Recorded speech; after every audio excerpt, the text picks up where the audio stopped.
إصابة دامية لحكم في الدوري الإسباني، حيث تعرضت جوادلوبي بوراس حكمة الراية في مباراة ريال بيتس ضد بلباو في الدوري الإسباني لإصابة بالغة في الرأس بعد أن اصطدمت في كاميرا الملعب. جوادلوبي أصيبت بعد أن وضع الأرجنتيني تشيمي أفيلا فريق بيتس في المقدمة بعد 13 دقيقة من المباراة، وبينما كانت تتابع كرة الهدف اصطدمت بالكاميرا وسقطت على الأرض ونزفت، وتم علاجها على أرض الملعب مباشرة.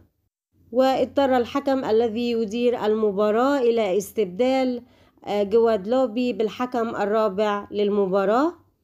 يذكر أن فريق ريال بيتس فاز على ضيفه أتلتيك بلباو 3-1 اليوم الأحد ضمن منافسات الجولة 26 من الدوري الإسباني لكرة القدم.